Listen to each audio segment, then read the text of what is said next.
नमस्ते दोस्तों, मैं हूं शोभित और IMUCT का एग्ज़ाम कल होने वाला है। आप सभी लोगों को पता है यार। मेरी तरफ से बेस्ट विशेस आप सभी लोगों के लिए। उम्मीद है सब लोगों ने प्रिपरेशन अच्छी तरीके से कर ली होगी, और जिन लोगों ने अभी तक प्रिपरेशन नहीं कर पाई है वो भी अभी के टाइम पे यार मत पढ़ो, ठीक है। अब एक स्ट्रैटेजी आज मैं बताने वाला हूँ, लेकिन स्ट्रैटेजी से पहले एक चीज़ और बताऊँगा कि आज एक मेल बड़ा फेमस हो रहा है कि IMUCT का एग्ज़ाम कैंसिल हो गया। बहुत जगह पर मेरे कई सारे ग्रुप्स में आया, और मुझे समझ नहीं आता कि लोगों को ये करने में क्यों बहुत मज़ा आता है। जो बच्चे बेचारे पढ़ रहे हैं, जो मेहनत कर रहे हैं, उनके ये भावनाओं के साथ क्यों खिलवाड़ करते हैं इस तरीके के लोग। बट एनीवे, दुनिया में हर तरीके के लोग हैं। आपको ये समझना चाहिए अभी भी कि लास्ट मोमेंट चल रहा है, लोग प्रिपरेशन करने में लगे हैं, फाइनल रिवीजन में लगे हैं, और कुछ लोग उनका टाइम बर्बाद कर रहे हैं। बट हमें उनसे फ़र्क नहीं पड़ना चाहिए। आज ही मैंने एक इंस्टाग्राम पे वीडियो डाला था EQ वर्सेस IQ का, जो कि बहुत इंपॉर्टेंट है। कल आपके इमोशंस पे आपका कंट्रोल होना बहुत ज़रूरी है। तो एग्ज़ाम देने जाने से पहले घर पे कम से कम 10-15 मिनट मेडिटेशन कर लेना। इसके बाद एग्ज़ाम के ड्यूरेशन में टाइम मैनेजमेंट कैसा होना चाहिए, बहुत इंपॉर्टेंट है, ठीक है। तो चाहो तो इस वीडियो को अभी के बाद जो मैं अब बोलने वाला हूँ, इसके बाद से कम 2-3 बार, 4 बार, 5 बार, 10 बार देखो, ताकि ये टाइम मैनेजमेंट आपके दिमाग में बैठ जाए, घुस जाए, सबकॉन्शियस में आ जाए, और आप एग्ज़ाम में जाकर के वही करो जो मैं अभी बोलने वाला हूँ। बहुत इंपॉर्टेंट चीज़ है, और ये मेरे कई सालों का एक्सपीरियंस है जो मैं आपको इन 10 मिनट में देने वाला हूँ। तो देखो, जब आप कल एग्ज़ाम देने जाओगे यार, तो आपके सामने 2 सिचुएशंस आ सकती हैं। सिचुएशन नंबर 1 है कि जब आप एग्ज़ाम दोगे, क्योंकि कंप्यूटर बेस्ड एग्ज़ाम है, तो उसमें ऐसा हो सकता है कि आप क्वेश्चंस को रिविजिट कर पाओ। जनरली ये ऑप्शन दिया जाता है, लेकिन अगर आपकी किस्मत बहुत ही ज़्यादा भयंकर रूप से ख़राब है तो हो सकता है कि आपको ये ऑप्शन ना दिया जाए कि आप क्वेश्चन रिविजिट ना कर पाओ। जैसे TMI सेट का एग्ज़ाम आप लोगों ने दिया होगा, तो TMI सेट में ऐसा होता है कि क्वेश्चन को रिविजिट करने का चांस नहीं दिया जाता है। तो ऐसा भी हो सकता है, ठीक है। सो गेट रेडी फॉर दैट, अगर ऐसा हो सकता है तो। हालांकि TMI सेट का जिन लोगों ने एग्ज़ाम दिया होगा उनकी एक बार अच्छी प्रिपरेशन हो ही चुकी है, तो इस ऑप्शन पे हम लोग बाद में आएंगे। अभी IMUCT हमें जनरली क्या करता है कि हमें रिविजिट करने का ऑप्शन देता है कि हम किसी क्वेश्चन पे आगे जाने के बाद वापस आकर के उस क्वेश्चन को देख सकते हैं जिसको हमने छोड़ा होगा, ठीक है। तो मेरे ख्याल से लगभग सभी लोगों को पता होगा कि IMUCT में जो क्वेश्चन का पैटर्न होता है वो किस तरीके का होता है। मैथ्स फिजिक्स के क्वेश्चन 50-50 होते हैं, इंग्लिश के 40 क्वेश्चन होते हैं, एप्टीट्यूड यानी जनरल अवेयरनेस के, जिसमें ज्योग्राफी या हिस्ट्री या करंट अफेयर्स भी आ सकता है, उसके भी 40 क्वेश्चन होते हैं, और 20 केमिस्ट्री के होते हैं। तो पिछले जब 2 सालों से 2-3 बार के पेपर से ऐसा ही हो रहा था।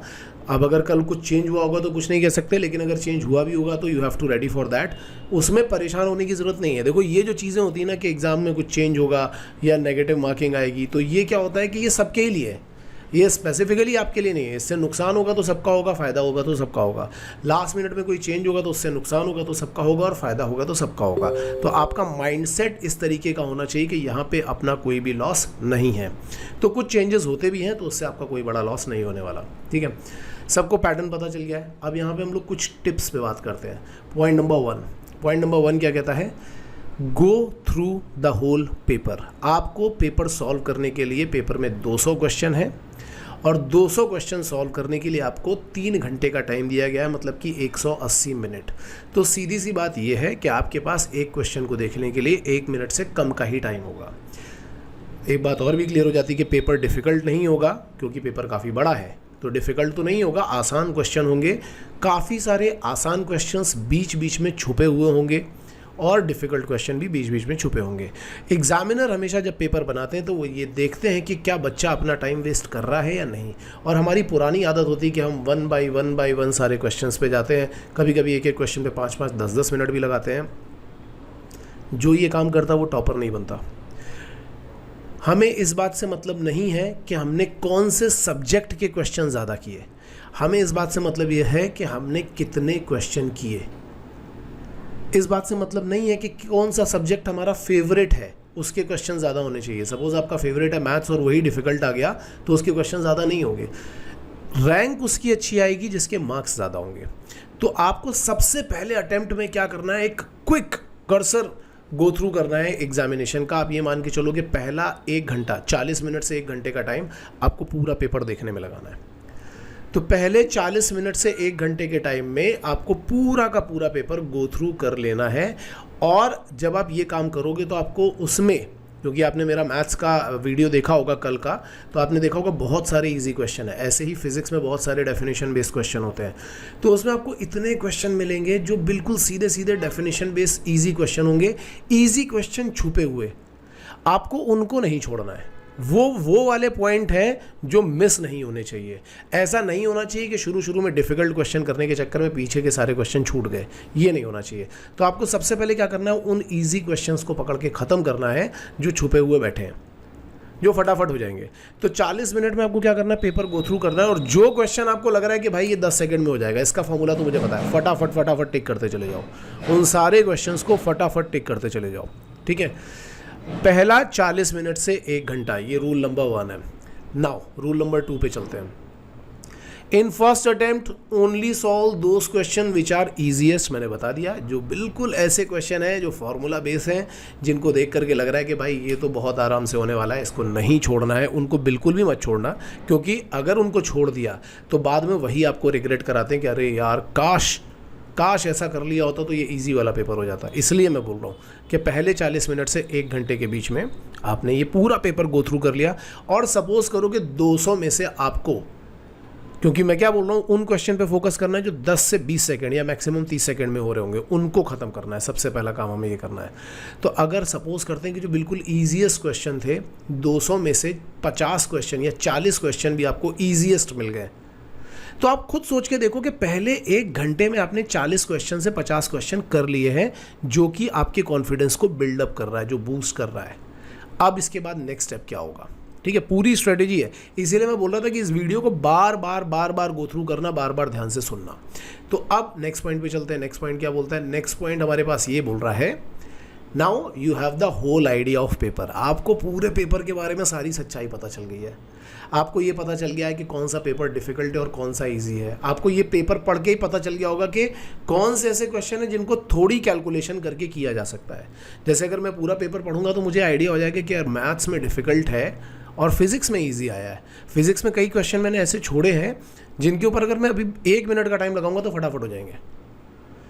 तो मुझे पूरे पेपर का आइडिया मिल गया। अब मैं क्या करूँगा, अगर पूरे पेपर, क्योंकि मैंने पूरा पेपर पढ़ लिया है तो पूरे पेपर का आइडिया मिल गया है। अब देखो यहाँ 2 पॉसिबिलिटीज़ हैं, या तो पेपर इजी होगा या पेपर डिफ़िकल्ट होगा।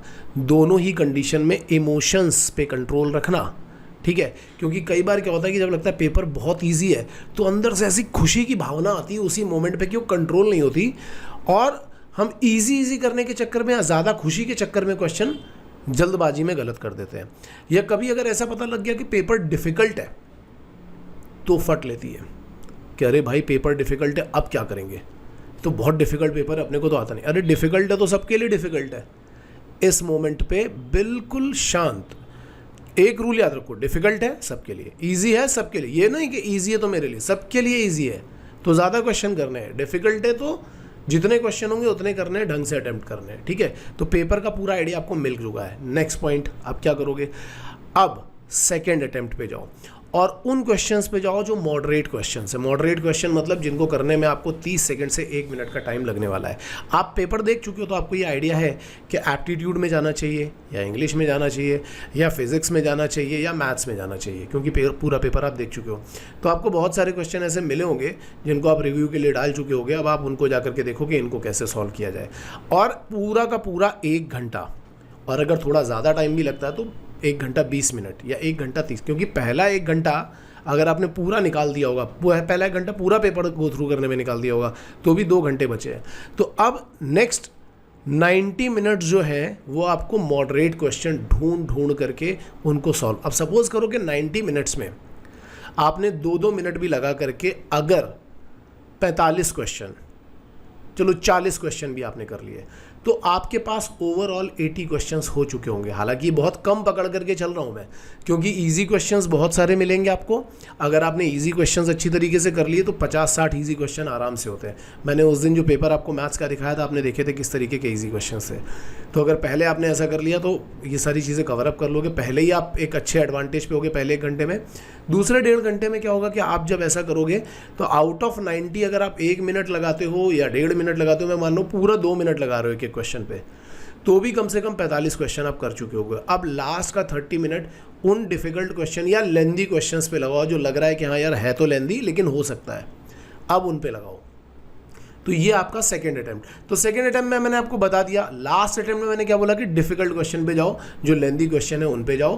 तो इस तरीके से आपका पूरा 3 घंटे का टाइम वहाँ पे जाएगा। ठीक है, एक चीज़ याद रखना, हिट एंड ट्रायल नहीं खेलना है एग्ज़ाम के ड्यूरेशन में। नेगेटिव मार्किंग है यार, बहुत लोगों को लगता है कि अरे ठीक है यार 5 क्वेश्चन में हिट एंड ट्रायल कर देते हैं, अगर 4 गलत और 1 सही भी हुए तो भी तो नलीफाई तो होगा, लेकिन अगर 5 गलत हो गए ना तो आपकी वाट लग जाएगी और एक एक नंबर पे रैंक बहुत पीछे जाती है। इसलिए मेरा सजेशन है कि स्ट्रिक्टली तुक्केबाजी, अंधी मारना, हिट एंड ट्रायल करना, ये सब काम मत करना वहाँ पे, बिल्कुल मत करना। बहुत लोग अपने आप को किस्मत का बहुत धनी मानते हैं, लेकिन कभी कभी किस्मत ऐसी जगह पे धोखा देती है ना जहाँ पे कभी सोचा भी नहीं होता। इसलिए कृपा करके ये काम मत करना। एक बहुत इंपॉर्टेंट पॉइंट है जिसको याद रखना है, due to negative marking cut off will go down for sure. ठीक है, हर बार अब ये फर्स्ट टाइम आपके में नेगेटिव मार्किंग इंट्रोड्यूस हुई है तो कट ऑफ श्योरली नीचे जाएगा। तो अपने आप को तैयार रखो कि कट ऑफ नीचे जाएगा, तो हमें अब क्या करना है। तो मैं आपको एक चीज़ सजेस्ट कर रहा हूँ, आपका टारगेट 200 क्वेश्चन नहीं है, आपका टारगेट होने चाहिए 100 to 140 क्वेश्चन। अगर आपको एक बहुत ही बढ़िया डिसेंट रैंक लानी है तो बहुत लोग मुझे पूछते हैं कि सर वो केवल रैंक लानी है तो कितना करना पड़ेगा, 13,000 में जाना है तो कितना करना पड़ेगा, टॉप 10,000 में जाना है तो कितना करना पड़ेगा। मैं आपको बोलता हूँ कि अगर आपको टॉप 3 या 4,000 में जाना है तो आप ये मान के चलो कि आपको 100 क्वेश्चन, 90 to 100 क्वेश्चन करेक्ट करने हैं। ठीक है, तो अपनी तरफ से कोई तुक्का मत मारना। ये मान के चलो कि जब आप पूरी तरीके से करेक्ट करोगे तो भी उसमें कुछ ना कुछ गड़बड़ होगी, तो भी कुछ ना कुछ उसमें नेगेटिव होंगे ही होंगे, जो सिली मिस्टेक की वजह से होते हैं। तो थोड़े बहुत नेगेटिव तो होंगे, लेकिन बिल्कुल श्योर शॉट होकर के ही क्वेश्चन करना, हड़बड़ाना मत, आराम से, क्योंकि आपको टाइम काफ़ी मिल रहा है वहाँ पे। ठीक है, तो आप अगर ये ट्राई करोगे कि आपके 80 से 100 क्वेश्चन या 90 से 100 क्वेश्चन भी सही हो जाते हैं, आप एक डिसेंट रैंक लेकर के जाओगे। नाउ अगर आपको क्वेश्चन रिविजिट करने का चांस ही नहीं मिलता, आप क्या करोगे? तो जैसे TMI सेट लिखा है ना वैसे ही लिखना, चीटिंग करके नहीं, क्योंकि चीटिंग करने का ऑप्शन नहीं है। जैसे TMI सेट लिखा है, मतलब कि अब ये मान के चलो कि किसी भी क्वेश्चन को, क्योंकि आप वापस तो आ नहीं सकते हो, तो किसी भी क्वेश्चन को 1 मिनट से ज़्यादा का टाइम मत देना।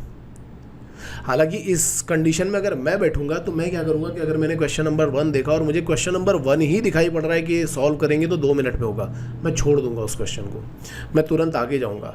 हो सकता है मुझे 2-3 क्वेश्चन छोड़ने पड़ जाए, लेकिन तब मुझे अपने इमोशन पे कंट्रोल करना पड़ेगा कि 3 क्वेश्चन छोड़ दिए हैं। चौथे क्वेश्चन, एक मुझे क्वेश्चन मिलेंगे जो ऐसे होंगे जो 10 सेकंड में भी हो रहे होंगे, मतलब 1 मिनट में 10 सेकंड में अगर कोई क्वेश्चन सॉल्व हो रहा है तो 50 सेकंड बच गए दूसरे क्वेश्चन के साथ एडजस्ट करने के लिए। तो मैं टाइम का बैलेंस बना करके वहाँ पे चलूँगा, लेकिन यहाँ पे बहुत ज़्यादा बैलेंसिंग की ज़रूरत होती है। अगर आपको लग रहा है कि क्वेश्चन लेंदी है, सॉल्व करने में टाइम लगेगा, 2-3 मिनट लगेंगे, मैं 2-3 मिनट का टाइम तब दे सकता हूँ जब मैंने पहले 10-10, 20-20 सेकंड में 3-4 क्वेश्चन कर लिए हो।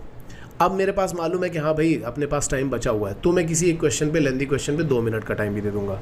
ठीक है, लेकिन अगर मुझे पहले ही लेंदी क्वेश्चन मिल जाता है मैं छोड़ दूंगा, मैं पहले पे रिस्क नहीं लूँगा, क्योंकि सपोज करो कि पहला क्वेश्चन लेंदी मिला, मुझे लग रहा है 2-3 मिनट में हो जाएगा, और लेकिन वो मुझसे 4 या 5 मिनट ले गया और सॉल्व नहीं हुआ, तो ये मेरे लिए बहुत ज़्यादा प्रेशर बढ़ाएगा। इसलिए मैं ऐसा रिस्क नहीं लूँगा। मैं क्या करूँगा कि जो इजी क्वेश्चन होंगे मैं पहले उनके ऊपर फोकस करते करते जाऊँगा, और अगर कोई क्वेश्चन लग रहा है 1 मिनट में हो जाएगा, 1 मिनट से ज़्यादा टाइम मुझे नहीं देना है। जनरल कंडीशन में 1 मिनट से ज़्यादा टाइम मैं तब दे सकता हूँ जब मैंने पहले 5-6 क्वेश्चन, या सपोज करो कि मैं 40th नंबर क्वेश्चन पे हूँ, तो 40 के पहले, अगर आने से पहले मैंने क्या कर दिया कि 4-5 क्वेश्चन या 6-7 क्वेश्चन जल्दी जल्दी ख़त्म कर लिए हैं, और अब मुझे 40th क्वेश्चन में लग रहा है कि नहीं यार 5 मिनट देना पड़ेगा, मैं रिस्क ले सकता हूँ। लेकिन अगर पहले ही 5 क्वेश्चन में ही रिस्क लेना पड़े, मैं नहीं लूँगा, और मैं सजेस्ट भी नहीं करूँगा, क्योंकि टाइम बहुत इंपॉर्टेंट है। आपका टारगेट होना चाहिए 80 to 100 correct question. I hope ये वीडियो आपकी काफ़ी हेल्प करेगा, और अगर आप इस चीज़ को बिठाना चाहते हो अपने दिमाग में तो इस वीडियो को बार बार गो थ्रू करके देख लेना। Okay guys, all the best.